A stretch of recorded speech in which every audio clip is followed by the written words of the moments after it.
In only 1 year and a couple months of Bloodhound and Trap City's beef, 12 people have lost their life to this. Oh, for real?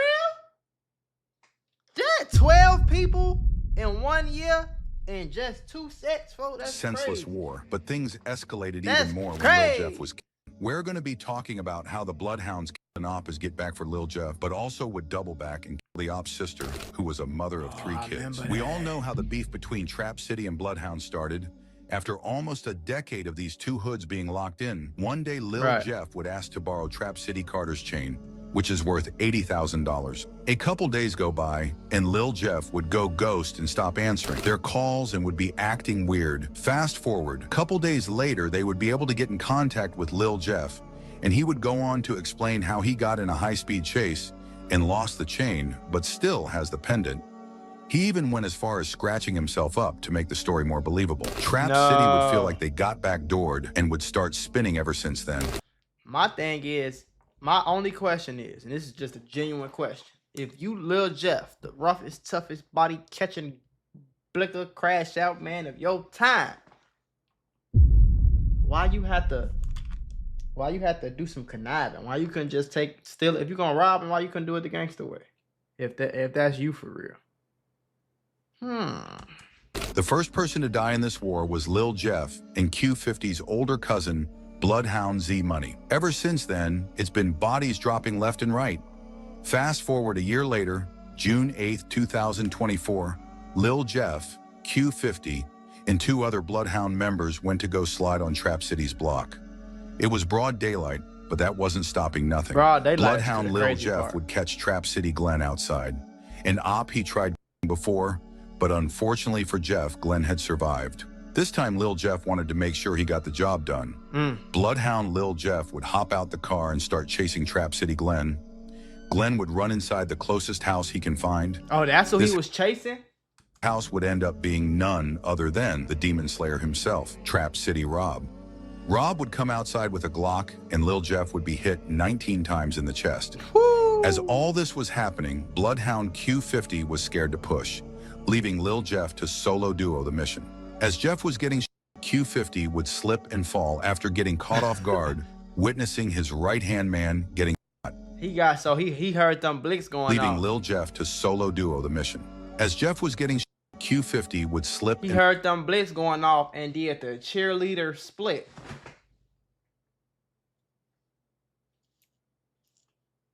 Hold on, y'all, because y'all know I love putting y'all on to that easy money. CashKick.com is a free to use cash rewards marketplace that helps you save and grow your money. This is some of the simplest and easiest ways to make money right now.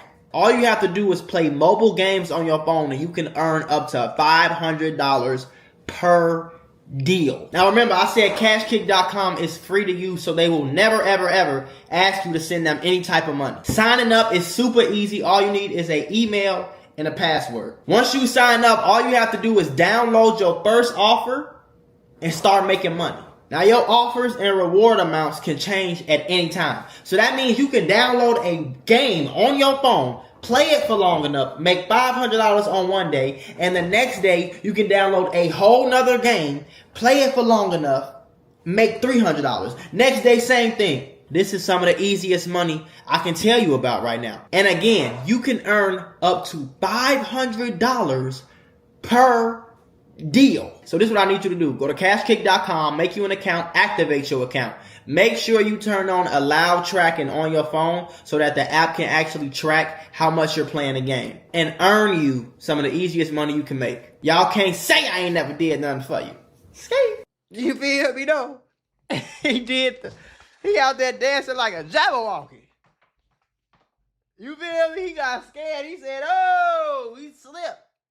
He went the other way though. You see that one way he abided by laws, then he got the one way he went that way.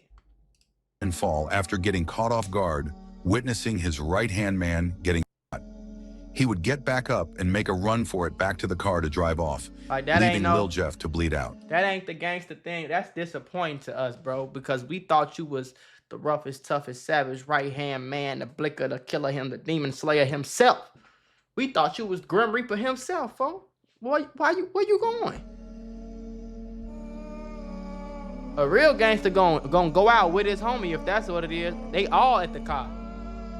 They all Bloodhound on the car. Q50 would realize what he just did and would spin back to get Lil Jeff from the ground and take him to the nearest hospital. As all this was happening, the police were tracking them down, but realized the car they were in was stolen and also had a stolen license plate. They were able to get a picture of Q50 and T-Slick dropping Lil Jeff off at the hospital. After all this happened, Trap City would waste no time to celebrate as their main op was just exterminated. Right. The internet would even award Rob the Defensive Player of the Year after taking down one of Chicago's top serial killers. Trap City went as far as making a vlog and going to the exact place where Lil Jeff died and would mock and reenact how he died. Hey, this is what he did on the camera. That's the same house. It's crazy.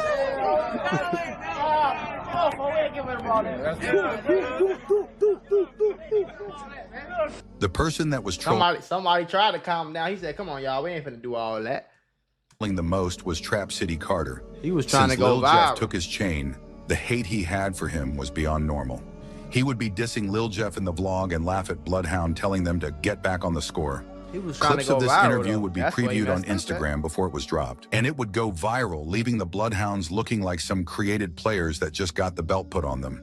There's a video clip of Lil Jeff telling Bloodhound T-Slick, if anything ever happens to him, to go and slide for him. They say I'm dead, tell them to get back. Oh no, they still finna go spin for me though. Just like Ricky, he couldn't duck the switch, he got hit on his back. He still finna spin for me. That boy hella scary, got caught in rap. Dead or not. Folks say he still finna go spin for me. And that's exactly what they did. Not even 24 hours of this clip going viral.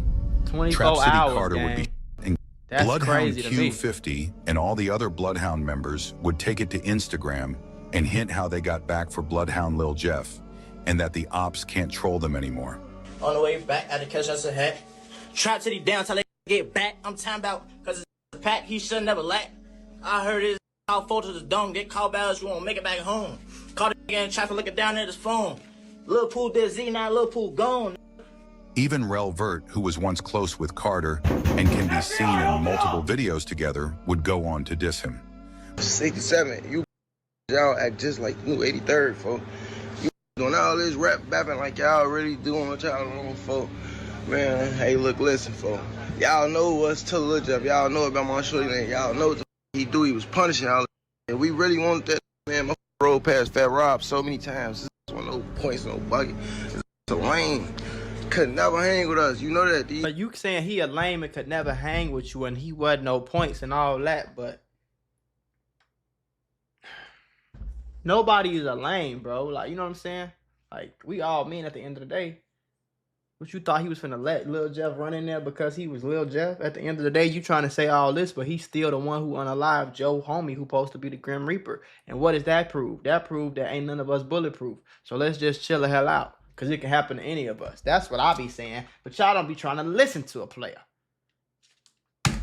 Great fans of us on my dear Uncle Greg, boy. Y'all know that. Close your mouth, open up your like them, the other side, gang. 67, 83. You break lane, man. Y'all ain't having nothing. Get it up there, stupid. But the Bloodhounds weren't done sliding as Trap City took their top member. Trap City Carter's family knew that Bloodhound was still not done spinning. So they decided to do Trap City Carter's funeral in a small town 30 minutes outside of Chicago so they could be safe, or so they thought. That ain't far enough. Bloodhound would somehow end up getting the location of the Trap City Carter's funeral because they knew all the Trap City members would be there and that this would be the perfect time to catch them slipping. Unfortunately, they got there late as everyone left or was leaving, but they drove all this way and couldn't drive back home without scoring a bucket on their ops. They would see Trap City Carter's sister inside her car, driving about to leave the funeral. They would fire her car up with bullets, striking her, leaving her to lose control of the car and crashing into a nearby brick wall. Police say the driver of a white Jaguar was... I ain't gonna lie, they gotta call the police, folks. They gotta lock them niggas up. They gotta go get them niggas, man, because they out here causing havoc. as she took part in a funeral procession. It had just left a church in Harvey when someone opened fire at 147th and Sealy in Dixmoor. The Jaguar crashed into a nearby home. 34-year-old Romisha Turner was found inside the vehicle. Dixmoor police tell us that all of this happened around 12:01 this afternoon. Dixmoor police responded to a call of several fired at an intersection of 147th and Sealy. They say Romisha was driving a white Jaguar SUV, and that SUV collided with a residential home. They found her inside with wounds. She was later transported to Ingalls Memorial Hospital in Harvey, where she died.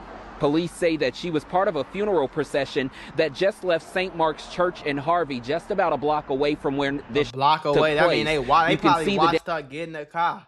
And that was definitely not no accident, bro. They probably watched her get in the car, followed us. She probably lollygagging. She don't know what's going on. They just like, man, we finna catch somebody else.